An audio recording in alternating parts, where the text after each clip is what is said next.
కడప జిల్లా వేముల మండలంలో దారుణం జరిగింది. కొత్తపల్లిలో వీఆర్ఏ నరసింహ ఇంట్లో డిటోనేటర్లతో బ్లాస్టింగ్ జరిగింది. దాడిలో వీఆర్ఏ నరసింహ మృతి చెందారు. ఆయన భార్యకు తీవ్ర గాయాలయ్యాయి. బాంబు పేలిన ప్రదేశాన్ని పోలీసులు పరిశీలించారు. పోలీసుల అదుపులో అనుమానిత వ్యక్తి ఉన్నారు. వీఆర్ఏ ఇంట్లో పేలుడు ఎందుకు జరిగింది, ఎవరు ఆ పేలుడు జరిపారనేది మాత్రం ప్రస్తుతం సస్పెన్స్ కొనసాగుతోంది.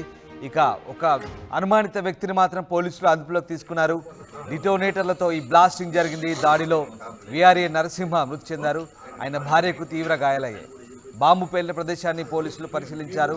డిటోనేటర్ల పేలుళ్ల ధాటికి ఇల్లు పూర్తిగా ధ్వంసమైంది. నరసింహ వీఆర్ఏ అక్కడే చనిపోయారు. ఆయన భార్య మాత్రం తీవ్ర గాయాల పాలై ప్రస్తుతం ఆసుపత్రిలో ప్రాణాలతో కొట్టుమిట్టాడుతోంది. కడప జిల్లా వేముల మండలంలో ఈ దారుణం జరిగింది. భారీ డిటోనేటర్లు పెట్టి ఇంటిని పేల్చివేయడంతో ఒక్కసారిగా ఆ బ్లాస్టింగ్తో ఇల్లు పూర్తిగా నేలమట్టమైన పరిస్థితి కనబడుతుంది. మనం ఆ దృశ్యాలు చూడొచ్చు. అయితే ఇంతటి భారీ డిటోనేటర్లు, పేలుడు పదార్థాలు ఎందుకు ఆ ఇంట్లో అమర్చినట్టు, లేదా ప్రమాదవశాత్తు పేలిందా, ఏం జరిగిందనే కోణంలో ప్రస్తుతం పోలీసులు విచారిస్తున్నారు. ఓ అనుమానిత వ్యక్తిని ప్రస్తుతం అదుపులోకి తీసుకొని విచారిస్తున్నట్టుగా తెలుస్తుంది. ప్రస్తుతం పోలీసులు ఆ ప్రాంతాన్ని తమ ఆధీనంలోకి తీసుకొని ఆ ప్రాంతాన్ని పరిశీలిస్తున్నారు. కిషోర్ జైన్ అవుతున్నారు. కిషోర్, డిటోనేటర్ల పేలుళ్లకు సంబంధించిన పూర్తి సమాచారం ఏంటి? అసలు డిటోనేటర్లు ఎందుకు ఆ ఇంట్లో ఉన్నాయి, ఎట్లా పేలాయి, దానికి సంబంధించి పోలీసులు ఏమంటున్నారు? రైట్. కడప జిల్లా వేముల మండలంలో దారుణం జరిగింది.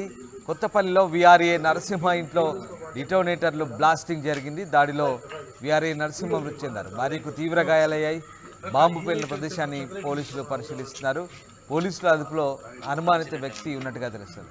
అయితే వీఆర్ఏ ఇంట్లోనే డిటోనేటర్లు పేలాయా, లేదా ఆయన ఇంటి పక్కన వేరే ఏదైనా నిర్మాణాన్ని కూల్చివేసే క్రమంలో వీఆర్ఏ ఇల్లు కూడా ఆ పేలుళ్లకు గురైందా, ఏం జరిగిందని మాత్రం ఇంకా పోలీసులు విచారిస్తున్నారు. ప్రస్తుతానికి పేలుళ్లకు సంబంధించి పోలీసులు ఓ అనుమానిత వ్యక్తిని అదుపులోకి తీసుకుని తెలుస్తుంది. కిషోర్, కొత్తపల్లి వీఆర్ఏ ఇంట్లో డిటోనేటర్ల బ్లాస్టింగ్ సంబంధించిన సమాచారం ఏంటి? అసలు ఆ ఇంట్లో బ్లాస్టింగ్స్ ఎలా అయ్యాయి? పక్కన ఏదైనా బ్లాస్టింగ్ జరిగినప్పుడు ఆ ఇంట్లో పేలుళ్లు జరిగాయా, లేదంటే ఆ ఇంట్లోనే డిటోనేటర్లు పెట్టి పేలుళ్లు చేశారా? అసలు ఏం జరిగింది? Thank you Ramdas. కడప జిల్లా వేములలో డిటోనేటర్ల పేలుళ్ల కలకలని రేకెత్తిస్తున్నాయని చెప్పవచ్చు. డిటోనేటర్లు పేల్చి వీఆర్ఏ నరసింహను హత్య చేసినటువంటి ఘటన ఈ కొత్తపల్లిలో చోటు చేసుకుంది. అయితే రాత్రి అందరూ నిద్రిస్తున్న సమయంలో ఈ డిటోనేటర్లు పేల్చి వాంటెడ్ గానే వీఆర్ఏ నరసింహను చంపాలన్నటువంటి ఉద్దేశంతోనే ఈ ఏదైతే డిటోనేటర్లు పేల్చారన్నటువంటి ఆరోపణలు కూడా అటు బలంగా వినిపిస్తున్నాయి. ఆ దిశగానే అటు పోలీసులు కూడా అనుమానం వ్యక్తం చేస్తున్నారు. ఏదైతే వీఆర్ఏ నరసింహ నిన్న ఉదయం గండికి వెళ్ళారు. గండికి వెళ్ళి దర్శించుకున్న అనంతరం కూడా ఆయన ఇంటికి చేరుకున్నారు. ఇంటికి చేరుకున్న తర్వాత అందరూ అలసిపోవడంతో అక్కడ నిద్రించారు. అయితే తను తన భార్యతో పాటు ఇద్దరు కూడా పక్క పక్కన మంచాలు వేసుకొని పడుకున్నారు. అయితే తన మంచం కిందే డిటోనేటర్లు పెట్టి పేల్చడాన్ని బట్టి చూస్తే మాత్రం వాంటెడ్ గా ఇది హత్యకు పథకం చేశారన్నటువంటి ఆరోపణలు కూడా బలంగా వినిపిస్తున్నాయి. ఆ దిశగానే అటు పోలీసులు కూడా పూర్తి స్థాయిలో దర్యాప్తు కొనసాగిస్తున్నారు. అయితే ఈ వ్యవహారంలో వివాహేతర సంబంధమే ప్రధాన కారణం ఉన్నటువంటి ఆరోపణలు కూడా అటు వినిపిస్తున్న పరిస్థితి. ఎందుకంటే ప్రధానంగా వేములలో మైనింగ్ ఎక్కువగా ఉంది. మైనింగ్ కు సంబంధించి అక్కడ డిటోనేటర్లకు తెలిసి మైనింగ్ వ్యవహారాలు నిర్వహిస్తుంటారు. ఆ క్రమంలోనే ఎవరైతే వ్యక్తి హత్య చేయాలని భావించాడో ఆ వ్యక్తి ఈ డిటోనేటర్లను పేల్చి హత్య చేసేందుకు పథకం పన్నాడు. ఇందుకోసమే ఈ డిటోనేటర్లను కూడా ఉపయోగించారన్నటువంటి ఆరోపణలు కూడా బలంగా అనిపిస్తున్నాయి. ఆ దిశగానే కూడా పోలీసులు కూడా అనుమానిస్తున్న పరిస్థితి. మరోవైపు ఎవరైతే ఈ డిటోనేటర్ల పేలుళ్లకు సంబంధించిన వ్యవహారంలో కూడా ఒక కీలక వ్యక్తిని కూడా అదుపులోకి తీసుకున్నారు, అతన్ని విచారిస్తున్నారు. అదేవిధంగా ఏదైతే ఈ అంశానికి సంబంధించి ప్రధానంగా వీఆర్ఏ నరసింహను హత్య చేయడానికి డిటోనేటర్లు పెట్టి పేల్చారన్నటువంటి అనుమానాలు కూడా అటు పోలీసులు వ్యక్తం చేస్తున్న తరుణంలో కూడా ఒక్కసారిగా కూడా అక్కడికి అర్ధరాత్రి ఆ సిఐతో పాటు డిఎస్పీ కూడా అక్కడికి చేరుకోవడం జరిగింది. ఘటనకు సంబంధించినటువంటి విషయం పైన కూడా ఆరోపించారు. అదేవిధంగా తన పక్కనే ఉంటున్న వీఆర్ఏ నరసింహ పక్కనే ఉంటున్నటువంటి భార్య వెంకట సుబ్బమ్మ కూడా తీవ్రంగా గాయపడ్డారు. ఆమెను కడప రిమ్స్కు తరలించారు. అయితే ఆమె చికిత్స పొందుతుంది.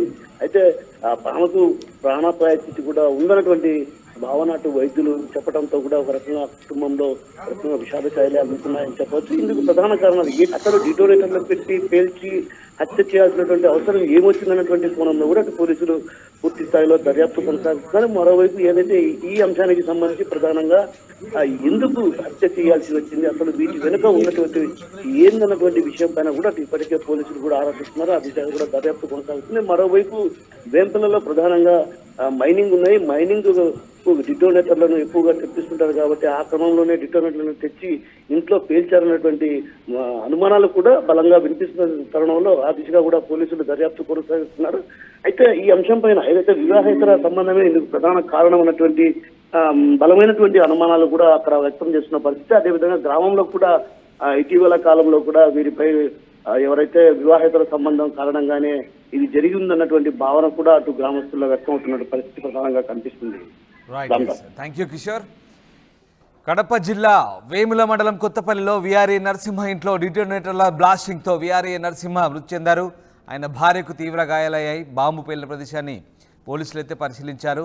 ఓ అనుమానిత వ్యక్తిని అదుపులోకి తీసుకున్నారు. అయితే వీఆర్ఏ వ్యవహార శైలి అలాగే వివాహేతర సంబంధమే ఆయన హత్యకు దారితీసినట్టుగా తెలుస్తుంది. వీఆర్ఏను ఉద్దేశపూర్వకంగానే డిటోనేటర్లు పెట్టి పేల్చి హత్య చేసినట్టుగా పోలీసులు ప్రాథమికంగా భావిస్తున్నట్టుగా తెలుస్తుంది. ఇంకా పూర్తి సమాచారం లోతైన దర్యాప్తు చేస్తున్నారు.